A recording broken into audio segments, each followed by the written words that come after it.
Baik, mungkin kita bisa mulai, Mas Rey. Siap, Mas Ya, Dani. oke. Baik. Selamat pagi teman-teman sekalian. Pagi, Mas Dani. Pagi luar biasa. Pagi, Mas Dani. Pagi, Mas Dani. Senang ya masih Pagi. senang sekali masih dengar suara teman-teman sekalian yang masih penuh semangat ya di awal bulan September ini. Mudah-mudahan Septembernya ceria buat teman-teman semua ya. Oke. Seperti yang sudah saya informasikan di invitation bahwa sore hari ini kita akan ketemu untuk mendengarkan beberapa hal terkait dengan update dari fund-nya kita, ya khususnya fund dari sebuah produk Xgold yang dikelola oleh manajer investasi khususnya adalah Bahana TCW. Nah, sudah hadir pada sore hari ini ada narasumber kita, Mas Rey Pramudi. Selamat sore, Mas. Ya, dan juga ada Mbak Faradila juga dari Bahana. Selamat pagi, ya. Baik, kalau Pak Gerald informasinya adalah atau titip ke saya adalah ini momentum ya, teman-teman. Jadi ada perkembangan atau performance dari fund-nya kita di 2% dalam 2 minggu terakhir. Saya rasa ini adalah momentum yang teman-teman harus pergunakan, teman-teman harus sampaikan kepada nasabah-nasabah teman-teman supaya mereka nggak ketinggalan untuk bisa juga merasakan performance dari fund-nya kita. Nah, tapi apa? Bagaimana kemudian prospeknya terhadap fund-nya kita seperti apa? Maka saya mengundang teman-teman dari Bahana untuk bisa menyampaikan hal-hal terkait dengan performance dari fund-nya kita. Untuk itu saya persilakan kepada Mas Rey untuk bisa memulai sesi sore hari ini. Silakan Mas Rey. Ya, terima kasih. Saya izin share screen ya, Pak Dani. Silakan.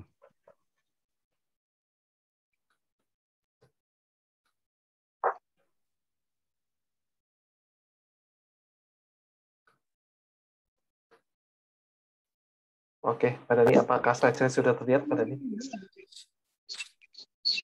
Sudah, Mas Rey, jelas. Ya, oke, terima kasih. Oke, terima kasih atas waktunya, Pak Dani, teman-teman Sun Life. Seperti yang kemarin saya sudah di briefing dari Pak Gerald, hari ini saya akan membawakan sedikit refreshment tentang produk kita, gitu ya. Jadi tetap pada story yang sama, gitu ya, kurang lebihnya.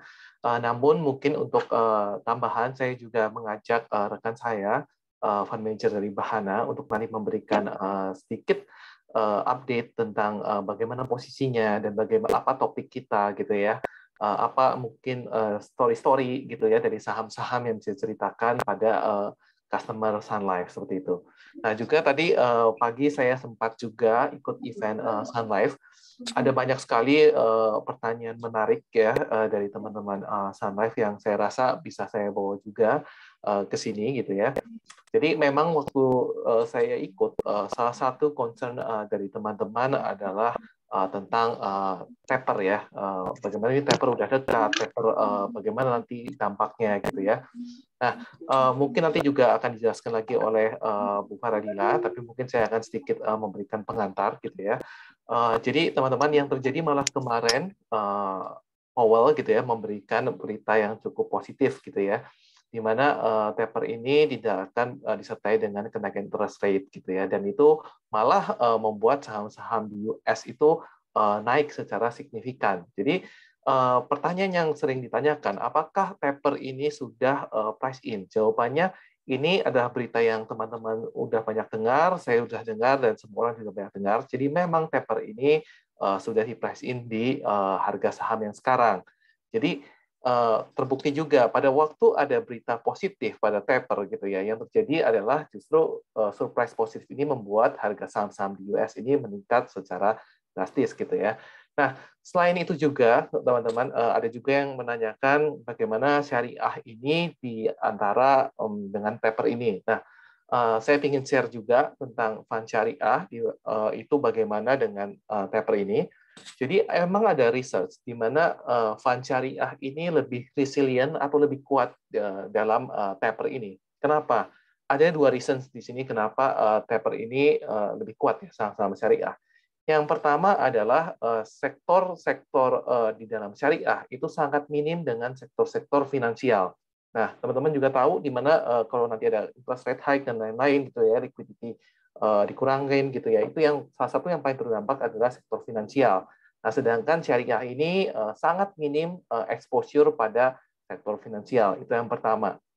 Yang kedua, yang seperti saya sudah jelaskan kemarin, itu adalah bahwa bahwa syariah ini punya screening pada jumlah hutang, teman-teman. Jadi yang terjadi nanti kalau ada interest rate hike, perusahaan yang paling diuntungkan adalah perusahaan yang hutangnya nggak gede karena mereka tidak interest rate sensitif seperti itu. Jadi pertanyaan tadi bagi itu sekaligus saya ulang di sini juga karena menurut saya topik yang menarik ya, di mana fund syariah ini bagaimana bertahan di antara taper seperti itu. Nah, mungkin saya akan sedikit refresh lagi story-story yang sebelumnya kita udah pernah sebut gitu ya. Ini adalah fund kita ya, Panda USD Global Syariah Equities yang sudah memenangkan beberapa award ya, dan juga MI-nya juga kami juga memenangkan award juga dari Alpha Southeast Asia sebagai MI terbaik. Dan ini tetap ya teman-teman yang kita selalu gaung-gaungkan lagi bahwa story di sini selalu kita umpamakan sebagai orang memancing. Baik lagi ke kolamnya ya adalah kolam indeks ESG, indeks yang menurut kita potensinya sangat besar, dan juga yang kedua adalah pancing gitu ya, growth investing gitu ya. Yang ketiga juga pada ikannya nanti apakah sesuai gitu. Nah, kurang lebih jadi teman-teman yang pertama ESG ini ya itu adalah saham-saham yang mengikuti tiga faktor ini, yaitu environment, lingkungan, sosial, dan juga governance. Jadi harus peduli dengan lingkungannya, peduli dengan sosialnya, dan juga peduli dengan tata kelola perusahaan itu, gitu ya. Nah, banyak benefit dari ESG ini ya. Benefitnya adalah banyak diminati produk-produk ESG sehingga dia memberikan profitability yang tinggi perusahaan-perusahaan ESG seperti itu. Yang kedua juga dengan perusahaan ESG ini kasus-kasus yang terjadi karena tata kelolaannya baik itu lebih sedikit sehingga lower risk-nya lebih rendah gitu ya. Yang ketiga juga pada valuasinya yang lebih baik karena reputasi dan lain-lain gitu ya. Nah, demand dari ESG ini makin tahun ke tahun terus meningkat dan masih tinggi gitu ya. Kemarin juga kita adakan event dengan pembicara kita ya dari holding dari parent company kita TCW, Pak Manu gitu ya sebagai CEO dari TCW Singapura juga mengatakan bahwa memang tren institusi dan juga retail itu memang sekarang ke arah ESG gitu ya. Mereka pindahkan dan juga menambahkan yang baru itu ke ESG karena itulah tren yang sekarang gitu. Sehingga mereka memberikan performance yang baik. Jadi kenapa kita pilih indeks ESG? Kenapa kita pilih kolam ESG? Karena kita anggap ini adalah tren yang akan berlanjut sampai masa depan ya. Ini yang banyak permintaannya.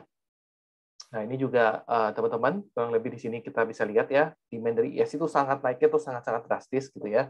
Ini yang akan membantu mengepus dari saham-saham di dalamnya juga karena yang dicari adalah saham-saham ESG.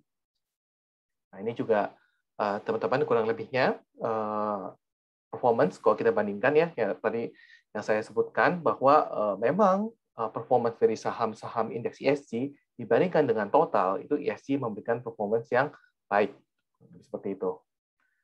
Nah, ini juga teman-teman dari ESG dan syariah itu memberikan sinergi yang bagus ya, sinergi yang positif.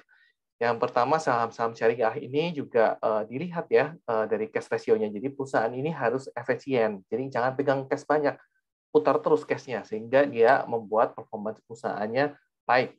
Nah, selain itu juga ESG dari performance juga mendorong dari produk-produk ESG ya. Produk-produk ESG ini lebih diminati untuk sekarang ini. Ya, sebagai contoh ya, beberapa palm oil di Indonesia ya itu tidak diterima di Eropa. Kenapa? Karena dicap sebagai perusahaan yang tidak ESG. Nah, sedangkan ada juga nih di Indonesia yang sudah perusahaan dicap ESG. Nah, itu adalah palm oil yang diterima di Eropa. Nah, ini perbedaan dari tren ESG ini bahwa sekarang sudah ada demand pada produk-produk ESG. Yang kedua juga ESG itu tadi harus peduli ya dengan lingkungan, sosial, governance gitu. Sama pun juga syariah itu tidak boleh perusahaan gambling, senjata, alkohol, rokok dan lain-lain gitu ya. Itu sama-sama memberikan impact yang positif pada masyarakatnya. Yang ketiga juga tadi yang sudah saya sebutkan bahwa saham-saham syariah ini dihitung ya debt to asetnya, debt to equity-nya itu tidak boleh besar. Sehingga perusahaan-perusahaan ini selain tadi yang sudah saya sebutkan dia lebih resilient, lebih kuat menghadapi taper karena dia hutangnya tidak banyak, itu juga lebih cenderung lebih lower resikonya gitu. Nah juga kurang lebih seperti itu untuk yang ESG. Lalu yang kedua tadi juga pagi-pagi Pak Alvin ya, Mas Alvin sempat menyebutkan bahwa ada ISM index gitu ya, indeks manufacturing di Amerika itu ada penurunan sedikit. Nah, ini betapa pentingnya kita selalu mencari pancingan yaitu pancingan growth, perusahaan-perusahaan growth. Karena yang terjadi pada saat ini dengan adanya COVID dan lain-lain, perkembangan pertumbuhan growth antar sektor itu tidak seimbang ya teman-teman. Jadi ada sektor yang tumbuhnya sangat besar dan juga ada sektor yang tumbuhnya nggak besar-besar amat. Nah, mungkin teman-teman juga tahu ya salah satu panutan investor kita adalah Warren Buffett. Dia adalah satu investor yang memegang value. Nah, di tahun 2020 Buffett itu dengan pilihannya itu menghasilkan return 5,8%, kurang lebihnya seperti itu. Nah, ada nih investor yang baru terkenal juga di 2020 ya. Dia adalah salah satu CEO dari ARK Investment. Dia adalah Cathie Wood ya. Dia orang yang cukup visioner, mencari perusahaan yang growth-nya tinggi, mencari perusahaan yang berinovasi. Nah, di saat Warren Buffett itu memberikan return 5,8%, Cathie Wood di tahun yang sama 2020 dia memberikan return 158%. Nah, ini adalah pentingnya memilih sektor dan saham-saham yang benar. Jadi pada tahun yang sama pun perbedaan performance itu penting. Nah, Cathie Wood ini juga menganut growth stock juga. Jadi kita tetap mencari apa yang menjadi tren-tren growth di masa depan gitu. Nah, keuntungan dari growth stock ini ya kita lihat kan tentunya dari labanya, dari revenue-nya apakah dia growth-nya tinggi. Itu yang pertama adalah ya pastinya rapid growth ya, kita cari yang tinggi-tinggi gitu ya. Perusahaan yang memiliki rapid growth ya, itu adalah perusahaan yang pastinya kalau growth-nya tinggi, itu dari harganya juga lebih baik, kenaikan return-nya juga lebih baik dengan perusahaan-perusahaan yang growth-nya tinggi. Yang kedua juga yang kita cari bukan hanya growth tinggi, tapi tinggi dan juga growth-nya sustain gitu ya. Jadi nggak cuma 3 tahun, 4 tahun tinggi, terus habis setelahnya anjlok gitu, nggak seperti itu. Yang kita cari juga growth yang tinggi sampai 10-15 tahun ke depan, seperti itu. Nah, perusahaan-perusahaan yang seperti ini adalah perusahaan yang akan menjadi market leader atau sudah menjadi market leader dan akan memiliki dominasi di kompetitornya. Ini adalah perusahaan yang kita cari, memiliki long-term dominance gitu ya. Yang ketiga, tidak hanya tinggi dan juga sustain ya, kita juga mencari nih di dalam industri ini gitu ya, mana sebenarnya saham-saham yang memiliki tren di atas industri gitu ya. Sebagai contohnya gitu ya, di saat penjualan mobil lagi nggak naik gitu ya. Nah, Tesla sebagai produsen mobil justru sampai sekarang orang kalau mobil harus PO gitu ya. Dia demand-nya cukup besar. Kita mencari perusahaan-perusahaan yang memiliki growth di atas industri seperti itu kurang lebihnya. Nah, ini yang tadi ya kita lihat memang di tahun 2020 itu growth stock itu sangat istimewa ya teman-teman performance-nya. Ini kita bandingkan ya. Kalau Buffett itu memang menganut value stock ya. Ini adalah value stock. Nah, ini kalau Cathie Wood yang tadi saya cerita itu dia menganut growth stock. Nah, di tahun 2020 ini pada saat ternyata ada COVID itu terjadi perbedaan growth yang jauh di antara industri.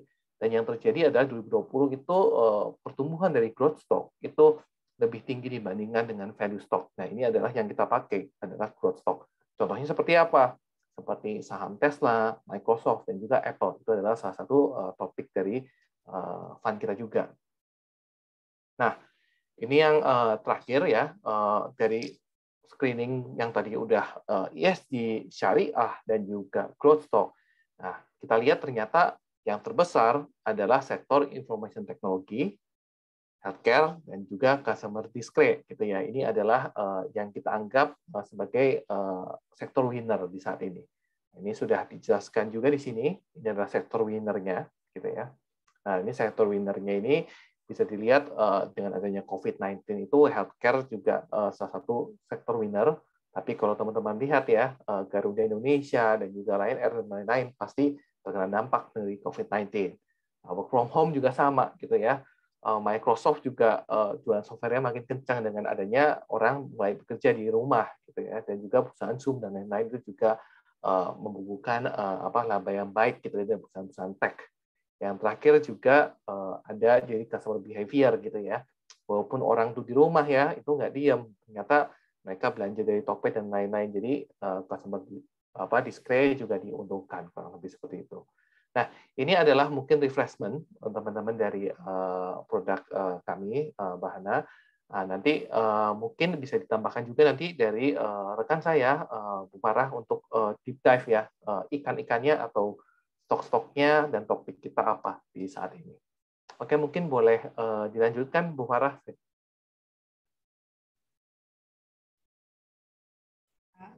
Screen-nya ada di lanjutan semua.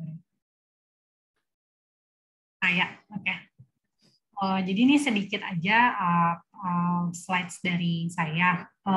Paling nggak untuk memperlihatkan ke teman-teman juga, top 10 holdings kita ada di sektor yang pastinya banyak ke information technology. Seperti kita lihat di sini, sektor yang paling gede adalah information technology, kemudian kedua adalah consumer discretionary, dan healthcare.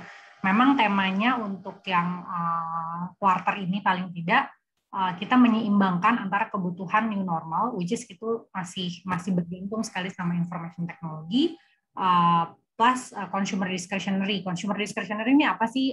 Seperti apparel atau Starbucks, itu salah satunya ya, yang mungkin nanti juga kita akan bahas topik kita di Nike dan di Starbucks gitu. Dan healthcare yang pastinya ini akan jadi ongoing concern, especially untuk global, karena di global ini karena melihat dengan pandemi ini bukan berarti setelah COVID-19 ini wabahnya mungkin cukup mereda, mereka bisa punya momentum yang less ya gitu, karena ongoingnya kita masih akan butuh healthcare lebih baik, gitu. Situasi healthcare lebih baik.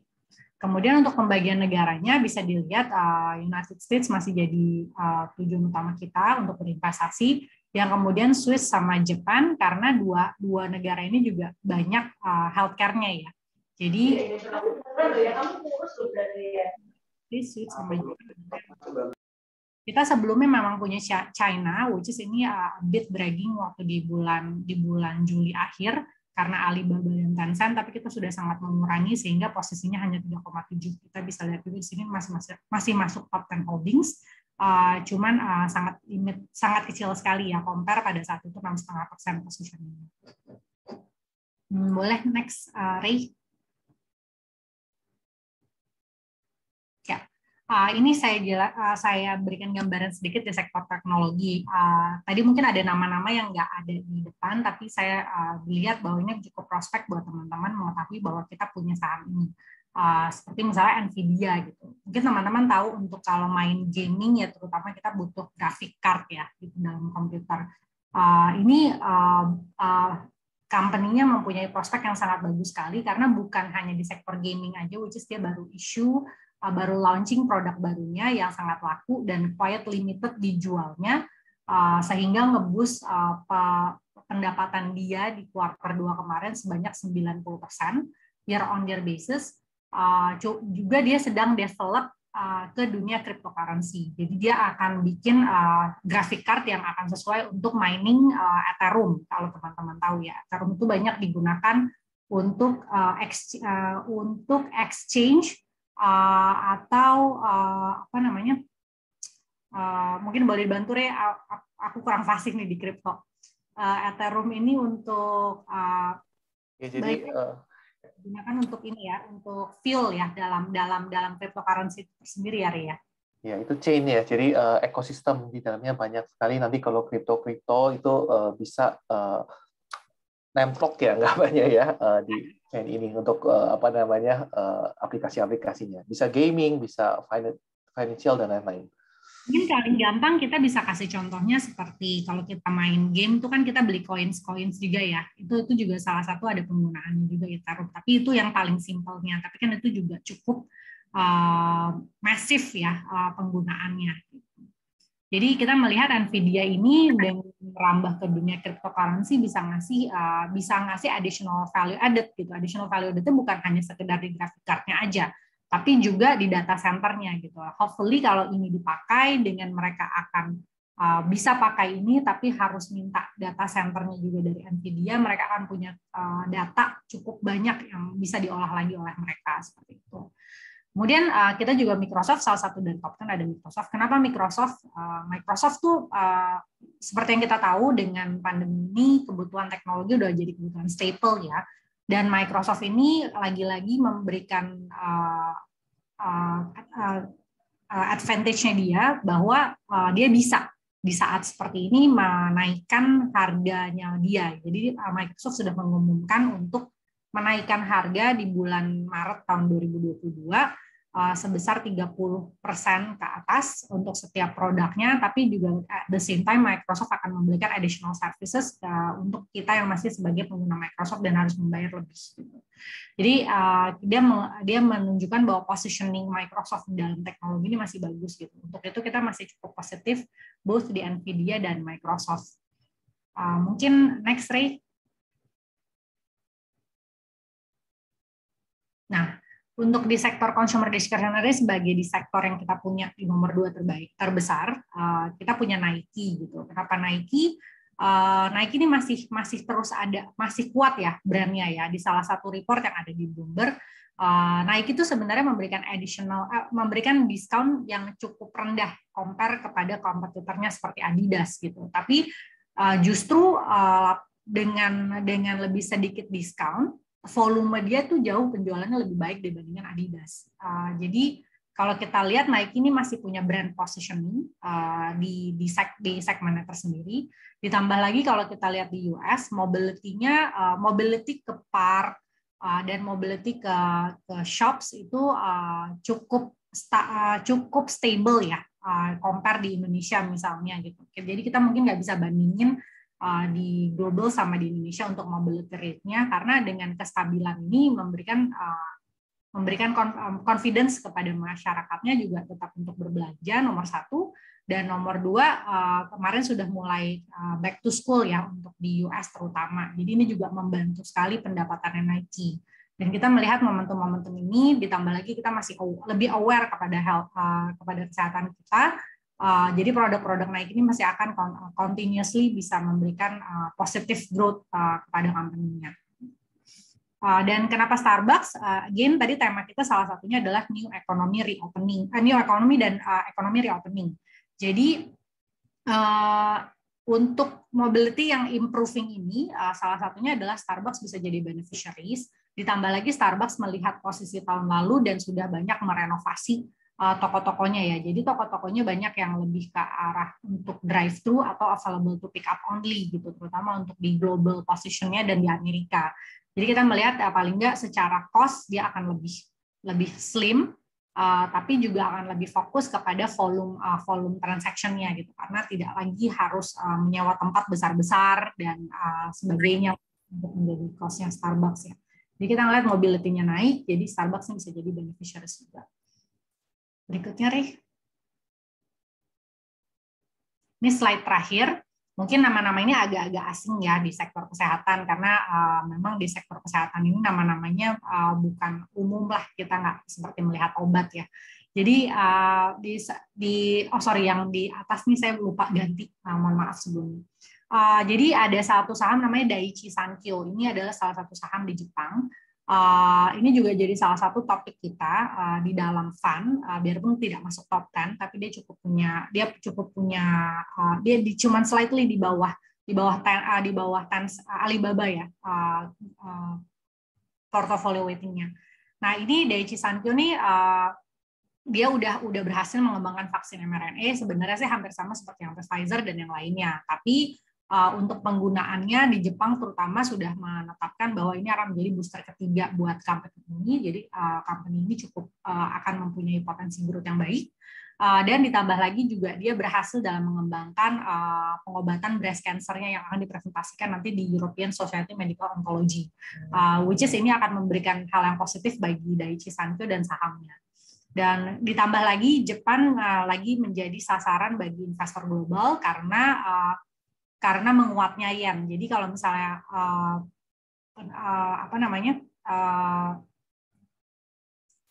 mata uangnya menguat, itu akan memberikan hal yang lebih positif lah untuk sahamnya. Dan kenapa Danaher yang berikutnya?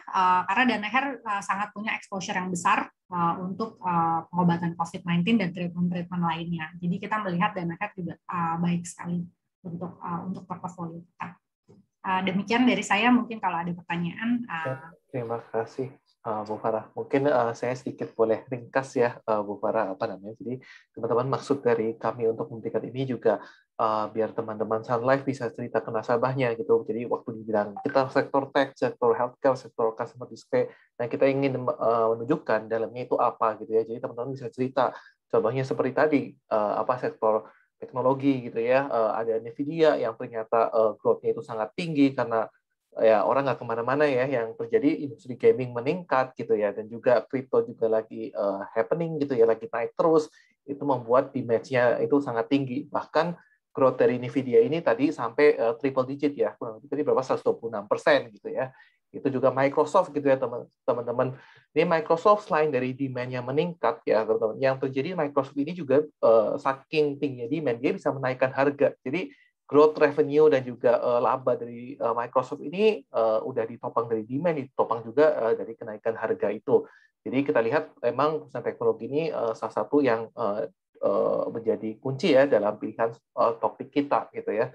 Sama pun juga sektor kesehatan juga teman-teman. Kita melihat gitu ya, kita harus melihat gitu ya, kayak di Singapura gitu ya, yang udah cukup baik itu menangani COVID ya. Yang terjadi adalah ya mau nggak mau kita kedepannya itu pasti akan hidup dengan COVID-19 yang emang nggak akan hilang teman-teman. Jadi masih diperlukan booster, masih diperlukan vaksin, masih diperlukan apa gitu ya. Jadi kita rasa sektor healthcare ini masih menjadi topik gitu ya. Bisa dilihat memang perusahaan-perusahaan yang kita pilih juga memberikan growth yang cukup tinggi. Kurang lebih itu Mas Dani, penjelasan dari saya dan juga Bu Farah. Kita kembalikan ke Mas Dani barangkali ada pertanyaan juga. Terima kasih. Ya, terima kasih Mas Ray dan juga Mbak Faradila.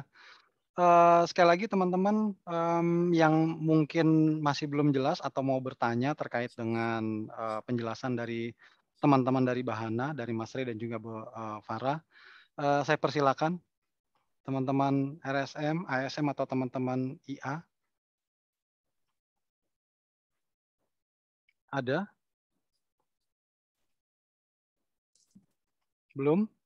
Kalau belum mungkin dari saya Mas Ray, kalau saya di apa namanya yang setiap hari ketemu sama teman-teman gitu ya, kebanyakan teman-teman tuh nanya tentang satu ya apa namanya instrumen sahamnya yang tadi memang sudah dijelaskan dengan baik dan lengkap ya menurut saya oleh Mbak Farah. Itu menurut saya udah jawaban terkait dengan pertanyaan teman-teman di lapangan. Yang kedua mungkin fun fact sheet. Sama mungkin kalau mereka atau nasabah kita mau ngecek gitu ya tentang performance dari fundnya kita, kemudian kita mau kasih lihat di Bloomberg, memang sampai sekarang belum ada gitu ya, Mas Ray.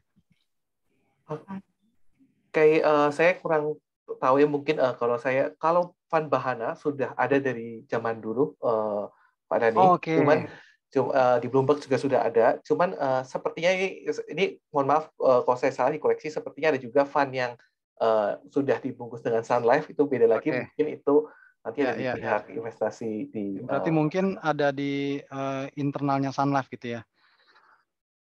Oh ya, kalau yang udah dibungkus Sun Life kita nggak bisa itu. Iya. Tapi kalau dari fund yang dari Bahana sendiri, underlying-nya memang fund fact sheet-nya sudah ada ya? Ada fund fact sheet-nya, ada juga di Bloomberg juga dari tahun berapa ya, Bu Farah, 2012 ya atau 2000 berapa ya, saya lupa. Pokoknya udah cukup lama Pak.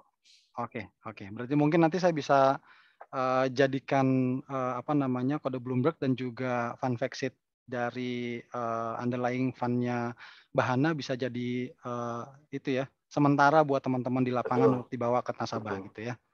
Oke, baik, terima kasih. Bagaimana teman-teman, ada pertanyaan? Saya coba cek di kolom chat. Ada satu pertanyaan dari Buya. Ya sama ini pertanyaannya.